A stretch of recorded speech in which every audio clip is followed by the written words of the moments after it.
Hello everyone, welcome and welcome back to my channel. Today I'm working on a book cover for Karlsson on the Roof by Astrid Lindgren. I'll take you through my process, talk about the book's themes, and share some insights on coloring techniques and artistic influences. Let's jump right in! I started with a simple gradient background using 3 different blues. The darkest and most saturated blue is at the bottom, transitioning into a lighter and less saturated blue at the top. This helps create a sense of depth and perspective. To blend this seamlessly, I used Gaussian blur effect, which smooths out the transition between colors. Next, I moved on to the sketching phase. I'm using Procreate's symmetry feature here, which makes things much easier when drawing architectural elements. This tool automatically mirrors everything I draw on one side, which is perfect for maintaining balance in the composition. Since the book cover needs to depict Karlsson's world, I wanted to establish a recognizable cityscape which keeps the focus on the main characters. To bring this piece to life, I'm using crayon-like brushes. These brushes add a childlike storybook quality to the illustration, making it feel warm and inviting. One thing I love about this style is that imperfections, like slightly wobbly lines or uneven textures, actually enhance the overall charm. If you're working with similar brushes, it's a good tip to always layer your colors slightly.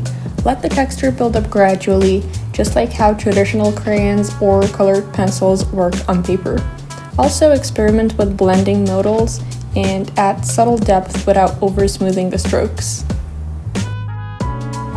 For the color palette, I went with muted blue, gray, purple, and yellowish tones.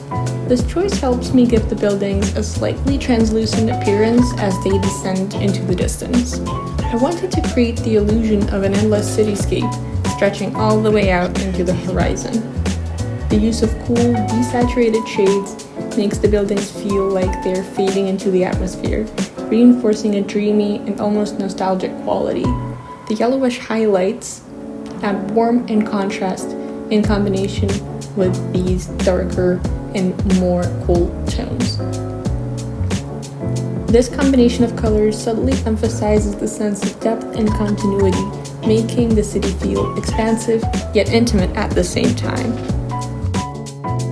I think it is now a good time to mention that the Soviet adaptation of Karlsson on the Roof was a great artistic influence on me. This version had such a distinct and cozy visual style, especially in how they illustrated cityscapes and Lilleborg's apartment. As a kid, I was captivated by warm color palettes, the soft, dreamlike backgrounds, and the little details in every scene. Even now, I find myself drawn to that aesthetic whenever I create illustrations. There's something about that style that instantly feels nostalgic and comforting. If you have seen this adaptation, I'd love to hear what you think. Did it have the same impact on you? Let me know in the comments. And for those of you who have not read the book or have not seen the cartoon, let's talk a bit about the story. Karlsson on the Roof is about a lonely boy named Lillebror who imagines a mischievous and confident friend, Karlsson, who lives on the roof of his apartment building. It's a story that blends humor with a deep underlying melancholy, the loneliness of childhood, and the comfort of the imagination. For this cover, I wanted to capture that feeling of longing and friendship. That's why I'm illustrating Karlsson and Lilleborg sitting on the rooftop, gazing at Stockholm skyline together. Now, moving on to the back cover. I added a dark blue rectangle to serve as a contrasting backdrop to the white text. This text provides a brief description of the story, giving readers a quick glimpse into the world of Karlsson on the Roof. In addition to the description, I designed a barcode that fits neatly with the layout. I wanted it to integrate smoothly without disrupting the overall design. I also created a fictional publisher logo, which appears on both the binding and the book cover. The binding itself serves a dual purpose.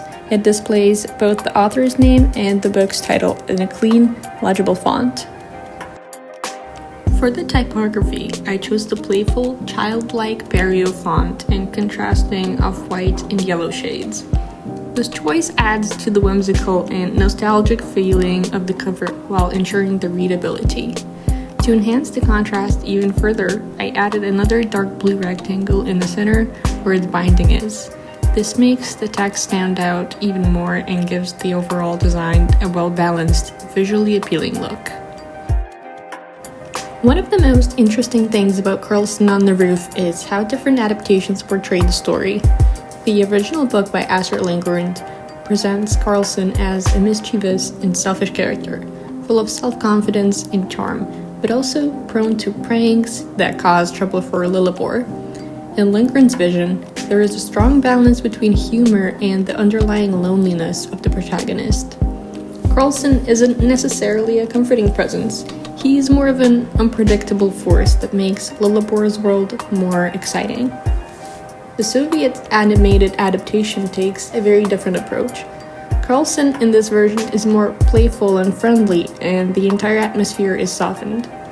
The cartoon leans more towards whimsy and warmth, making Karlsson seem more like a magical friend than a troublemaker. The melancholic undertones of the books are still there, but they are much more subtle, making the animation feel more like a cozy childhood fantasy. Visually, the Soviet adaptation also deviates from the original illustrations by giving the setting of a distinct, hand-painted look with warm, textured backgrounds and soft lighting. The attention to detail in Lilleborg's apartment and the cityscape gives the film a unique charm that I find incredibly nostalgic. I personally think both versions have their merits. The book gives a more layered and complex interpretation of childhood imagination in loneliness, while the Soviet adaptation focuses more on warmth and playfulness. If you've read the book or seen the animation, I'd love to hear which version resonated with you more.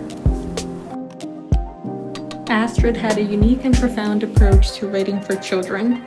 She believed that the stories should never underestimate young readers and that children deserve literature that respects their intelligence and emotions. Unlike many writers of her time, she did not shy away from serious themes like loneliness, injustice, or even death, but she presented them in ways that were accessible and meaningful to children. Lindgren also had a strong belief in the power of fantasy and imagination. She saw storytelling as a way to give children a sense of adventure, freedom, and resilience. Many of her characters, from Pippi Longstocking to Karlsson, embody a spirit of independence and playfulness that encourages young readers to embrace their own creativity and curiosity. Astrid wasn't just about fun stories. She was a fierce activist. She fought for children's rights, animal welfare, and fair taxes. In 1967, she wrote a satirical essay called Pamperiusa in Monissimania, criticizing Sweden's high taxes, and it was so powerful it changed the entire tax system. Can you imagine writing a kid's book and ending up changing the government policy? Absolute legend.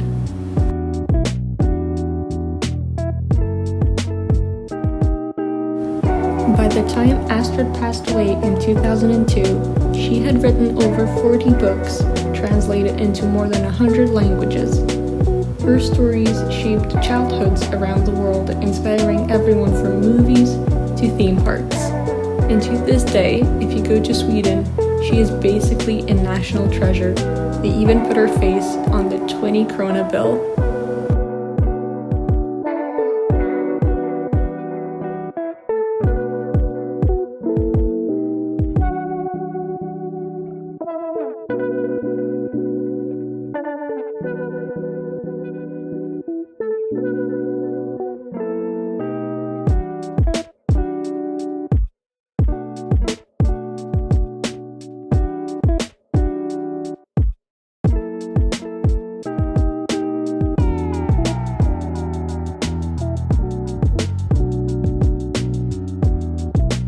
And here's the final book cover.